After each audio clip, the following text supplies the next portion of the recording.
लेकिन उसके पहले एक बड़ी खबर आ रही है। दिल्ली ब्लास्ट से जुड़ी हुई बड़ी खबर यह है कि डॉक्टर शाहीन जो हैं, जिनका मैं जिक्र कर रहा था, जिन्हें जैश का जो जैश आतंकी संगठन है उसका महिला ब्रिगेड का जो हेड बताया जा रहा है, डॉक्टर शाहीन का भाई को पकड़ लिया गया है। एटीएस ने परवेज को लखनऊ से हिरासत में ले लिया गया है। आज यूपी की एटीएस जम्मू कश्मीर की पुलिस ने ये रेड की थी। डॉक्टर शाहीन की फरीदाबाद से गिरफ्तारी हो चुकी है, उनसे भी पूछताछ की जा रही है।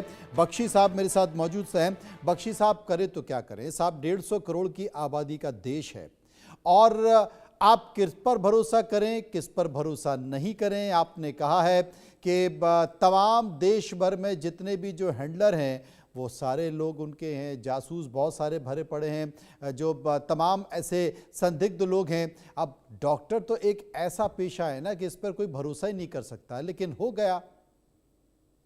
देखिए, ऐसा है मनोज, एक टाइम आता है आपको एक सबक सीखना पड़ता है, सबको पहला होता है। हमने सबक सीख लिया, अब तो हमने सीख लिया, अब इसको हमें भूलना नहीं चाहिए कि हमने, और इसको नोट करना चाहिए। देखिए, ऐसा है, हमने क्या किया मनोज, हमारी डॉक्ट्रिन नहीं लिखी गई इंटरनल सिक्योरिटी।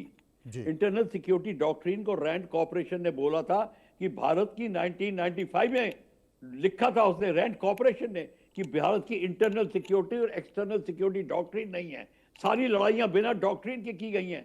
तभी आपको कंफ्यूजन होता है कि हम अपनी एयरफोर्स को इस्तेमाल करें या ना करें। चाइना के टाइम 1962 में आप एक टेलीफोन करते रह गए सब एक दूसरे को। कारगिल में भी आप डर रहे थे एयरफोर्स को लाने के लिए, 27 दिन लगा दिए।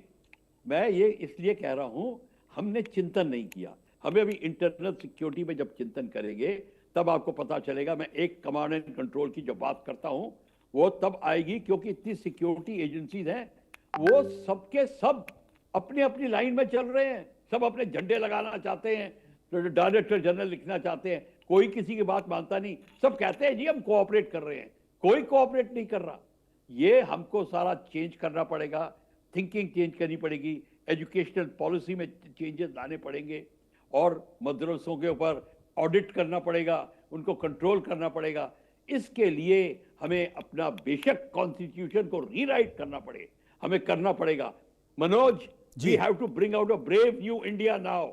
अब टाइम आ गया रेनेसांस का और चेंज का। अब ये छोटे मोटे लड़कियों वाले कदम नहीं चलेंगे, वो जो टापू खेलते वक्त करती है लड़कियां। आपको अब एक भारतीय सिपाही की तरह चलना पड़ेगा, तब बात बनेगी, नहीं तो आप देख लिए सूखे रह जाएंगे। हमने कभी मिलिट्री ट्रेनिंग की तरफ पब्लिक को आने नहीं दिया, यानी कि एनसीसी तक को रोक दिया, इसीलिए क्योंकि हम नहीं चाहते कि ये मिलिट्री डॉक्ट्रिन नाम की चीज लोगों के मन में आए। ये हमारी मन की बीमारी है। और मनोज साहब, मैंने आपकी चैनल में पहले कह चुका हूं, ये प्रॉब्लम है, हमारी ब्यूरोक्रेसी हमें उठने नहीं देना चाहती, ये भावना नहीं लाने देना चाहती, तभी आप फौज को कंट्रोल करने में लगे रहते हैं हर टाइम। और ये इसलिए हुआ है। आज आपकी सिक्योरिटी एक कमांड एंड कंट्रोल में होती, आपकी एक I-20 कार निकल नहीं सकती थी, सब सारी खबर मिल जानी थी आपको, कहीं मिल जानी थी। ये सारे डॉक्टर्स कब के पकड़े जाते क्या, और अब पता नहीं और क्या निकलेगा। कल हमारे तुम्हारे जैसे लोगों को भी कहेंगे कि ये वो भी बदलने लग जाएंगे। और एक और बात बता दूं, हम लोग आम से शर्माते हैं, हथियार पकड़ने से शर्माते हैं। एक लाइसेंस लेना एक बंदे के लिए बड़ा मुश्किल है। हमारे इतने ऑनेस्ट लोग हैं, रिटायर्ड ऑफिसर्स, जेसीओज, जवान हैं, सबके पास में वेपन होना चाहिए कि कल कोई प्रॉब्लम आती है सोसाइटी में, दे विल कम फॉरवर्ड, उनका नाम होना चाहिए एज ए वॉलंटियर। ये हमको ये भावना लानी पड़ेगी, ये भावना, ये राष्ट्रवाद की भावना जगानी पड़ेगी कि देश में कभी की कोई स्थिति है तो कम से कम देश के साथ खड़ा रहा जाए, क्योंकि आजकल की स्थिति के बारे में कुछ नहीं कहा जा सकता। गौरीशंकर जी मेरे साथ मौजूद हैं। गौरीशंकर जी, ये तमाम परिस्थितियों के बीच क्या आप मानते हैं कि भारत को अब आर पार की लड़ाई, निर्णायक लड़ाई करनी चाहिए? क्योंकि न जाने कितनी बार हम इस तरह की छुटपुट फुलझड़ियाँ छोड़ते रहे हैं पाकिस्तान के ऊपर, उससे कोई फ़र्क पड़ता नहीं है, फिर वापस आतंकवादी घटना हो जाती है। और मुझे लगता है कि ये जो ब्लास्ट हुआ है, ब्लास्ट कितने किलो लगा था, कौन सा केमिकल यूज किया गया, क्या आरडीएक्स यूज किया, अब तक पता नहीं चल पाया है। लेकिन जो 3000 किलो विस्फोटक रखा था, अगर उसे इस देश में अलग अलग जगह लगाने की प्लानिंग थी, आप सोचिए एक गाड़ी में बैठ के लोग उड़ गए, फिदायन हमला हो गया, अगर ये देश में अगर ये वितरित कर दिया जाता, पहुंचा दिया जाता, तो आप कल्पना कर सकिए कि क्या होता। जी आप बिल्कुल ठीक कह रहे हैं। देखिए जो पुलवामा में था वो करीब 30 से 40 किलोग्राम आरडीएक्स था। जी। अगर आप 3000 किलोग्राम एक्सप्लोजिव को उसमें डिवाइड करें तो आप देखिए कितने पुलवामा ये क्रिएट कर सकते हैं। तो ये हजारों की तादाद में लोग हताहत होते, हो सकता है संख्या लाखों में पहुंच जाती। इसके अलावा जो पॉइजनिंग का केमिकल बन रहा था, अगर उसको वो मॉड्यूल को सक्सेसफुली इम्प्लीमेंट कर देते तो लाखों लोग हिंदुस्तान में मारे जा सकते थे। तो लेकिन मैं ये मानता हूँ, देखिए मैं इस पूरी तरह से सहमत नहीं हूं कि हमारी इंटेलिजेंस टोटली फेल्योर है। पिछले 10-11 साल में इंटेलिजेंस का बहुत अच्छा रोल रहा है, इन्होंने काफी अच्छी परफॉर्मेंस दी है, लेकिन उसमें सुधार होने की जरूरत है।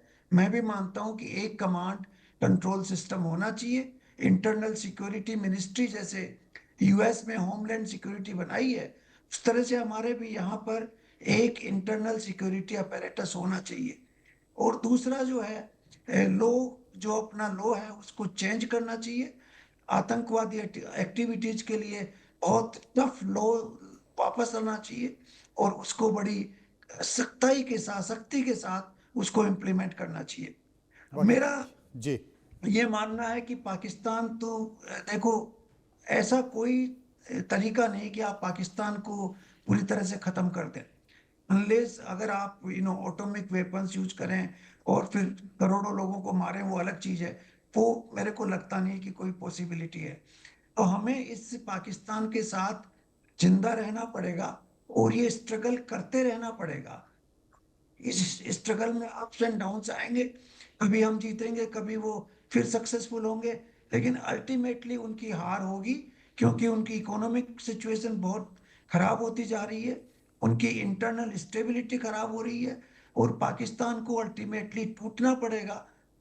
2 या 3 मुल्क तो उनके जरूर बनेंगे, उसके बाद ही शायद पाकिस्तान कुछ सुधर सके। तो लेकिन तब तक गौरी शंकर जी इंतजार करेंगे तो बहुत देर हो चुकी होगी, इस देश में बहुत खून खराबा हो चुका होगा, कई बेगुनाह लोग मारे जा चुके होंगे। योगेंद्र यादव साहब मेरे साथ मौजूद हैं। योगेंद्र जी, आप क्या मानते हैं, क्या कदम होना चाहिए? देखिए, हम एक विकसित भारत की तरफ हम चल रहे हैं, विकासशील भारत है, अपने डेवलपमेंट में लगे हुए हैं। पाकिस्तान के साथ जो इस तरह के आतंकवादी गतिविधियों में जो संलग्नता जिस देशों की रहती है, वो ये चाहते हैं कि भारत विकसित भारत ना बन जाए। ये विकसित भारत की राह को रोकने के लिए ये तमाम चीजें जो एक्टिविटी की जा रही हैं, अभी अगर इन्होंने अभी किया है 3 महीने पहले, ये जो है पहलगाम किया 3 महीने पहले, फिर ऑपरेशन सिंदूर, अब उसको बौखला करके अब ये, क्योंकि राष्ट्र हमारा निरंतर विकसित भारत की तरफ बढ़ रहा है, रोज कुछ ना कुछ डेवलपमेंट भारत में हो रहा, उस डेवलपमेंट को रोका जी जी जी, मैं आपके पास आ रहा हूं योगेंद्र जी। इस बीच यूपी से, उत्तर प्रदेश लखनऊ से अजीत सिंह, रेजिडेंट एडिटर, इस वक्त हमारे साथ मौजूद हैं। उनके पास एक बड़ी जानकारी है, सूचना है। अजीत, क्या जानकारी? देखिए, बिल्कुल मनोज, लाल किले पर जो ब्लास्ट का मामला है उसमें कल फरीदाबाद से जो गिरफ्तार हुई थी डॉक्टर शाहीन, उनके भाई डॉक्टर परवेज को एटीएस ने गिरफ्तार कर लिया है। लखनऊ से परवेज को उठाया गया क्योंकि जिस तरह से शाहीन की गतिविधियां सामने आई थी पूरे आतंकी नेक्सस में, कनेक्शन में, और वे ब्लास्ट में, सहारनपुर की जो डॉक्टर की गिरफ्तारी हुई थी, फिर कश्मीर से शहजाद की गिरफ्तारी हुई थी। तो बड़ी खबर है इस वक्त की, उत्तर प्रदेश एटीएस ने परवेज को हिरासत में ले लिया है और काफी देर तक उनके घर पे पूछताछ भी की गई है। शाहीन का जो घर है लखनऊ में, वहां पर पूछताछ किया गया है। तो इस वक्त हिरासत में लेकर गहन पूछताछ की जा रही है और कहा जा रहा है कि यूपी एटीएस को कुछ लैपटॉप और मोबाइल के जरिए कुछ कॉल डिटेल्स और कुछ वीडियोज और जो चैटिंग है वो मिली है। तो निश्चित तौर पर इसके गिरफ्तारी से, परवेज की गिरफ्तारी से कई सारे मामले का खुलासा होने वाला, उसको लेकर एटीएस, यूपीएसटीएफ और एनआईए लगातार काम कर रही है। और आज राजधानी लखनऊ के कई इलाकों में मनोज जी ये छापेमारी की गई है। कार्रवाई हुई और इसमें परवेज को यूपी एटीएस ने गिरफ्तार किया है।